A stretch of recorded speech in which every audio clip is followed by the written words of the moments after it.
हाय प्यारे बच्चों, कैसे आप सब लोग। आप सभी लोग बहुत बढ़िया तरीके से अपनी लाइफ को जी रहे होंगे, हम ये कामना करते हैं। और अपना एजुकेशन लेवल बढ़ाने के लिए आप दिन रात जो अपना चेरिश गोल किया उसको फुलफिल करने की कोशिश कर रहे होंगे। 11th क्लास की फिजिक्स का एक छोटा सा टॉपिक आज लेंगे हम लोग। जैसे हमें पता है कि हम लोग units and measurement of physical quantities पढ़ रहे हैं, तो उसी का एक क्वेश्चन है कि ये जो मेजरमेंट होती है, मेजरमेंट का मतलब कि फिजिकल क्वांटिटी को नापना। फिजिकल क्वांटिटी क्या है, हमने कल देखा कि ये मटेरियल या सिस्टम की फिजिकल क्वालिटीज जहाँ उसके करेक्टरिस्टिक्स होते हैं, और किसी मटेरियल के क्या करेक्टरिस्टिक्स हैं, उसकी क्या फिजिकल क्वालिटीज़ हैं, ताकि हम उससे बेनिफिट ले पाएँ या समाज को बेनिफिट दे पाएँ। इसके लिए दिस इज़ वेरी इंपॉर्टेंट कि हमें पता होना चाहिए कि वो कितने अमाउंट में या कितनी क्वांटिटी में वो चीज़ हमारे पास है। तो प्रश्न बनता है यहाँ से कि नीड क्या है इस मेजरमेंट की। क्या इस मेजरमेंट के बिना हम लोग लाइफ को अच्छी तरह से जी सकते थे? नहीं जी सकते थे।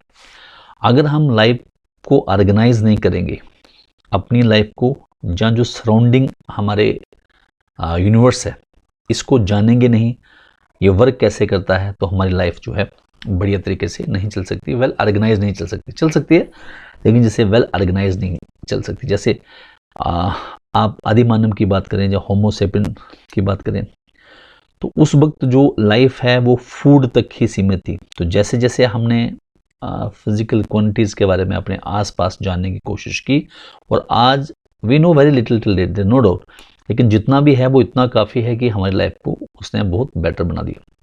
तो सबसे पहले जो प्रश्न है हमारे पास कि नीड क्या है फिजिकल वर्ल्ड को मेजर करने की। फिजिकल वर्ल्ड का मतलब होता है कि नेचर। जैसे हम सबको पता है फिजिक्स जो साइंस है, ये साइंस ही है नेचर को जानने की, और नेचर किन नियमों का, किन सिद्धांतों का, किन प्रिंसिपलों से वर्क करती है उसी को जानती है। इसलिए हम इसे कहते हैं कि ये एक जनरल साइंस है और इम्पोर्टेंट साइंस भी है।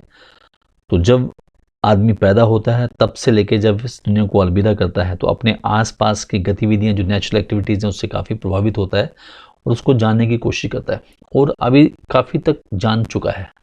हम ये कहते हैं कि man knows very little with the universe, but जो जानता है उससे भी उसने काफ़ी सारी गुत्थियाँ जो हैं पूरी यूनिवर्स की सुलझा दी हैं।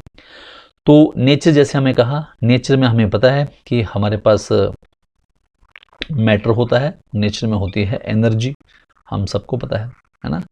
अब जो मैटर है, मैटर में हमारे पास है मटेरियल, है ना। मटेरियल है जहाँ सिस्टम है, और ये मटेरियल और सिस्टम में होती है एनर्जी, हमने पढ़ा ये।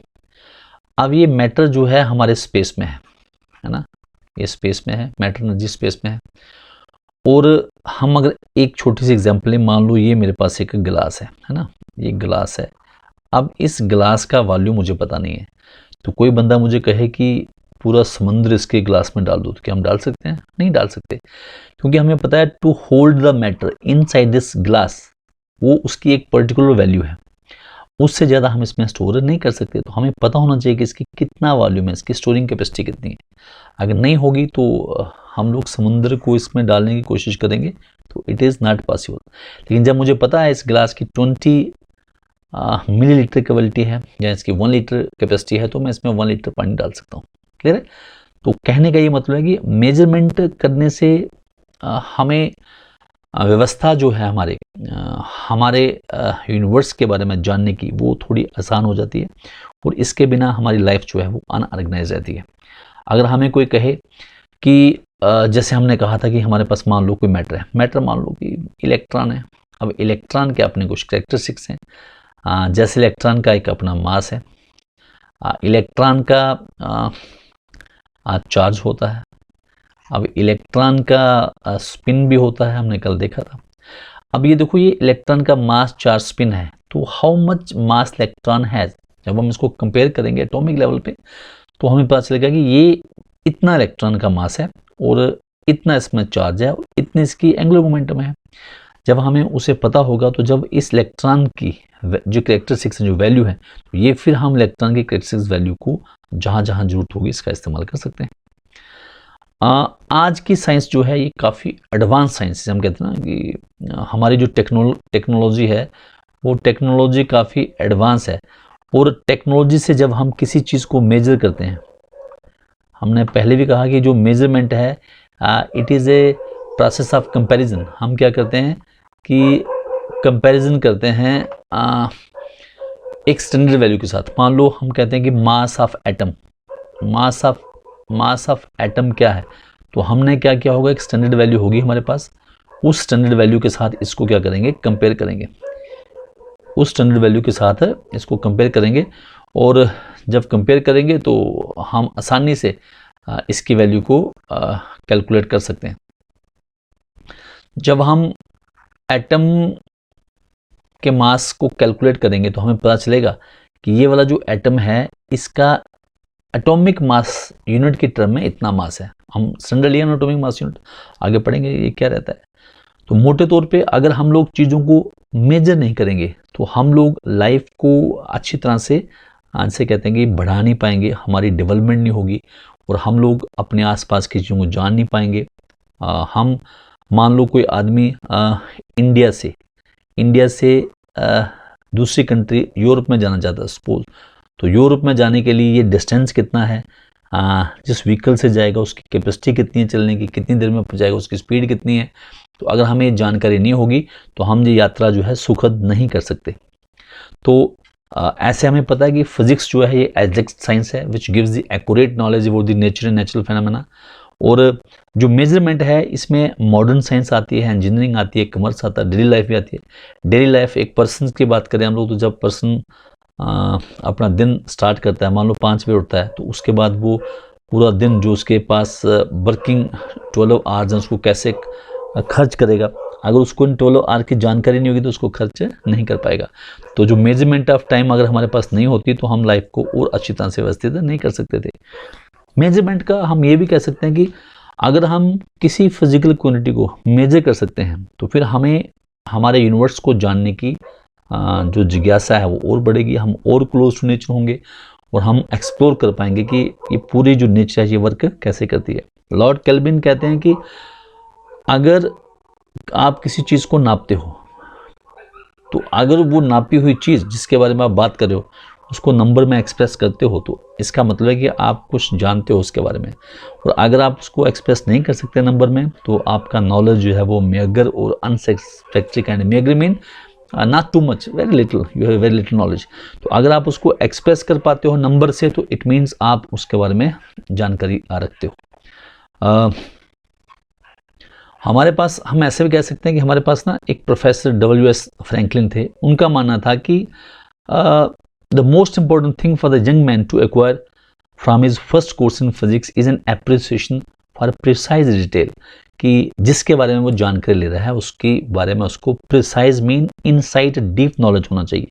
एक्यूरेसी एंड प्रिसीजन क्या होता है हम आने वाले समय में पढ़ेंगे क्या है वो, लेकिन आप ऐसे समझ सकते हो कि एक्यूरेट और प्रिसीजन को आज की डेट में मान लो आप क्लब कर लो कि मान लो दोनों सेम ही हैं सेम नहीं, लेकिन अब मान लो कि सेम ही है। तो एक्यूरेट मीन कि जो मैं बात कर रहा हूँ वो लगभग वैसी ही है जिसकी कंक्रीट वैल्यू जो मैं कह रहा हूँ। एग्जाम्पल के तौर पे कोई बंदा आपको कहता है कि मैंने घर बनाना है, तो घर में 2 कमरे, एक लॉबी, एक ड्राइंग रूम और एक बाथरूम किचन चाहिए, तो ये उसकी डायमेंशन है, तो कितनी कास्ट लगेगी।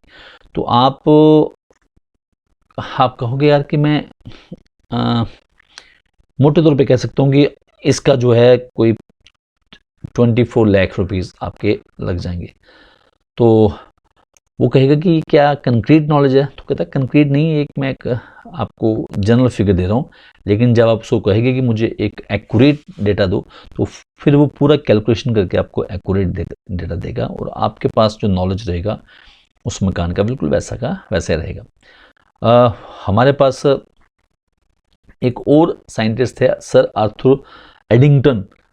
इनका मानना था कि life would be stunted and narrow if we could feel no significance in the world around us beyond that which can be weighed or measured with the tools of the physics or described by the symbols of the mathematician. कि अगर आप कि life would be stunted and narrow. Stunted का मतलब कि under developed है और बड़ी नैरो सी है। अगर if we could not feel significance in the world around us, अगर हम ध्यान ना दें, मेजरमेंट करने की तो बात की बात है, अगर हम उसके प्रति ध्यान ना दें। और आर्थर स्टैनले एडिंगटन बहुत बड़े इंग्लिश एस्ट्रोनॉमर, फिजिस्ट थे और मैथमेटिशियन थे। ये philosopher of science and popularise उन्होंने साइंस किया था दुनिया में। तो ये बड़े साइंटिस्ट का भी मानना है कि मेजरमेंट जो हमारे इर्द गिर्द है, जिसे हम यूनिवर्स कहते हैं, उसके बारे में जानना अगर हम ना करें तो हम ऐसी व्यवस्था जो आज हमारे पास है, हम ऐसी व्यवस्था में नहीं आप कह सकते हो कि रह सकते, जहाँ ऐसी व्यवस्था हमारे पास आज की डेट वाली नहीं होती। एग्जाम्पल के तौर पे जब हम किसी को कंपेयर करते हैं कि कोई चीज़ हम कंपेयर करते हैं कि कोई चीज़ जो है कितनी बड़ी या कितनी छोटी है ना, तो तभी कर सकते हैं कि जब हमें मेजरमेंट का नॉलेज होगा। तो हम अदरवाइज हम कह नहीं सकते कि कौन सी चीज़ टॉल है, कौन सी दीवार है। रिच पोर का मतलब है कि how much wealth you have if you, किसी एक पर्टिकुलर कंपैरिजन के तहत मान लो 1 रुपी हमारे पास स्टैंडर्ड यूनिट है, तो how much money you have, I have 1 lakh rupees. तो 1 लाख रुपीज़ मीन कि जो रुपये है उसका लाख टाइम मेरे पास है ना। तो अगर लाख रुपये वाला अमीर है तो जिसके पास 500 रुपये है वो गरीब हुआ, अगर हम कंपेयर करें। बिग और स्मॉल, यूनिवर्स बहुत बड़ा है, इलेक्ट्रॉन बहुत छोटा है। तो अगर हमें इसका मेजरमेंट है पता, तभी हम बता सकते हैं। कितनी फास्ट, चीता बहुत फास्ट भागता है, इंसान जो है थोड़ा धीरे भागता है, तो फास्ट एंड स्लो हम कह सकते हैं। लॉन्ग एंड शॉर्ट, यहाँ से लेके सन के बीच में बहुत लंबा डिस्टेंस है और हमारे यहाँ से लेके और लखनऊ के बीच में छोटा डिस्टेंस है। फार नियर, ये पेन मेरे बिल्कुल पास है, और फार्मिन दिल्ली यहाँ से दूरी पे है। तो हम कभी तभी कर सकते हैं जब हमें डिस्टेंस का मेजरमेंट का पता रहेगा। अगर हम यूनिवर्स की बात करें तो हमें पता है कि यूनिवर्स बहुत बड़ा है ना। और आज की थ्योरी ये कहती है वे मल्टी वर्सेस थ्योरी की, we have so many universes. और कितना बड़ा है, हाउ मच इट इज़, अगर कोई कहे यूनिवर्स कितना बड़ा है तो हम कहते हैं कि जब जो इलेक्ट्रॉन है हमारे पास, अगर हम कहें ना इलेक्ट्रॉन है, तो इलेक्ट्रॉन का जो हम कहते हैं मास कितना है, मास की बात करें तो इलेक्ट्रॉन का मास 9.1 10 की माइनस 31 kg है। और यूनिवर्स का मास अगर हम बात करें तो ये कोई 10 की 55 kg है।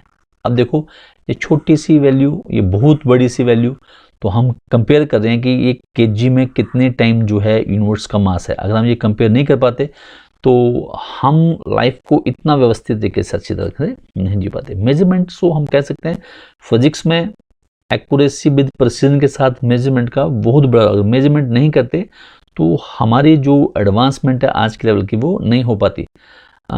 जैसे हम ये कहते हैं कि लाइफ की बात करते हैं, एज, जो सन की एज है, वो सन की जो एज है ये 10 की 18 सेकेंड है ना, इतनी उम्र है।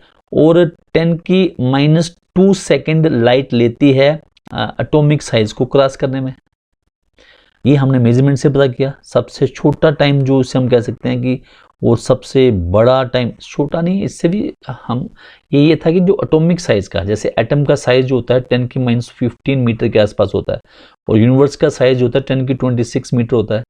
तो हम अपने यूनिवर्स की अगर बात करें तो ये एटम का साइज और ये हमारे यूनिवर्स का साइज, और ये साइज जो मेजरमेंट अगर नहीं कर पाते तो हमें पता नहीं चलता कि छोटी बड़ी चीज़ों में डिफरेंस क्या है, और हम कैसे जो लाइफ को प्रोग्रेस करना है तो कर पाते।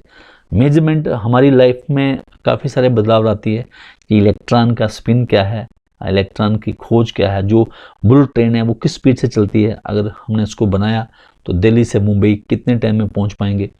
बजट, जो फैमिली बजट होता है, अगर कोई एक आदमी 10,000 रुपये कमाता है तो अगर महीने में उसको खर्च करना है तो क्लोथिंग में, हाउसिंग में, फूड में, किड्स की एंटरटेनमेंट में, एजुकेशन में, मेडिसिन में कितना लगेगा, तो अगर वो बजट कैलकुलेशन मेजरमेंट से नहीं चलेगा तो वो कभी अच्छी तरह से फैमिली को चला नहीं पाएगा। किसी कंट्री का गुड्स एंड सर्विसेज किसी पर्टिकुलर पीरियड में उसका वैल्यू क्या है, उसे जीडीपी कहते हैं। तो अगर कंट्री का जीडीपी हमें पता नहीं हो तो हम कंट्री को चला नहीं पाते। मोटे तौर पे हम ये कह सकते हैं कि मेजरमेंट जो करना है फिजिकल क्वांटिटी का, अगर हम चाहते हैं कि यूनिवर्स के बारे में जहाँ अपने आसपास की चीज़ों को व्यवस्थित करें और अच्छी बढ़िया तरीके से जिएं, तो measurement plays very important role. तो फिजिक्स ऐसा सब्जेक्ट है जो आपको मास लेंथ टाइम हो जहाँ अदर फिजिकल क्वांटिटीज़ हों, उनकी डिटेल, एक्यूरेट और प्रिसाइज मेजरमेंट करके देता है। तो मेजरमेंट कैसे करते हैं हम लोग? मेजरमेंट के लिए हमें यूनिट की ज़रूरत होती है, और वो यूनिट्स क्या हैं इनको हम लोग बड़ी जल्दी पढ़ने वाले हैं। होप है कि आप इसको अंडरस्टैंड करेंगे। सिंपल टॉपिक है यूनिट, और नेक्स्ट हमारा टॉपिक रहेगा यूनिट क्या है, और यूनिट्स के बाद की जो बेस क्वांटिटी है उनके क्या यूनिट्स हैं, और ड्राइव क्वांटिटी उनके यूनिट्स क्या हैं, और कैसे यूनिट्स बनते हैं विद डिमेंशंस हम लोग पढ़ेंगे। ये छोटा सा इंट्रोडक्शन था। मोटे तौर पे अभी हम इसको कंक्लूड कर सकते हैं कि जो मेजरमेंट है फिजिकल क्वांटिटीज़ की, जो हमारे इर्द गिर्द जितना भी मटेरियल और सिस्टम है, वो हमें यूनिवर्स के बारे में या हमारे आसपास के बारे में हमें एक कंक्रीट और एग्जैक्ट नॉलेज देता है, और उस नॉलेज से हम लोग अपनी ग्रोथ और अपनी लाइफ को तो बेहतर करते हैं, आसपास की ज़िंदगी को और बेटर बनाते हैं, और नेचर मदर को जानने में और हेल्प मिलती है। आज हम जहाँ तक भी नेचर के बारे में जान पाए हैं, it's just because of measurement. तो फिजिकल जो मैटर जिसमें मटेरियल और सिस्टम है, मटेरियल और सिस्टम की जो क्वालिटीज़ हैं, फिजिकल क्वालिटीज़ हैं, उनको मेजर करके आज हम लोग काफ़ी तरक्की कर चुके हैं। उसी का नतीजा है कि मून पे जाना हो, चाहे मार्स पे जाना हो, या एक कंट्री से दूसरी कंट्री पे जाना हो, तो हम लोग बड़े फास्ट मोड ऑफ कम्युनिकेशन से जा सकते हैं। आज के लाइफ का, चाहे वो अर्थ का मोड ऑफ कम्युनिकेशन हो, एयर का हो, चाहे वाटर का हो, काफ़ी स्पीड ले चुका है, क्योंकि हमने व्यवस्थाओं को और मेजरमेंट से ये ऐसी जो सक्सेस है वो पाई है। तो होप आप ये छोटी सी इंटरेक्शन को आपने लाइक किया होगा। आप मेरे चैनल को सब्सक्राइब करें, फिजिक्स बाय गुरदीप हिंदुस्तानी, और शेयर करें इस वीडियो को, और प्रेस करें बेल आइकन को, ताकि जब हम नया वीडियो डालें आपको पता चले। हम पूरी कोशिश करेंगे कि फिजिक्स जो NCERT 11th क्लास की है, और जो रिफ्रेशर्स हैं उसमें जितने भी प्रॉब्लम्स हैं, जितने भी छोटे क्वेश्चंस हैं, एक्सप्रेशंस हैं, उनको पढ़ेंगे। ठीक है, अपना बहुत सारा ख्याल रखें। Jai Hind. Take very good care of yourself. Thank you.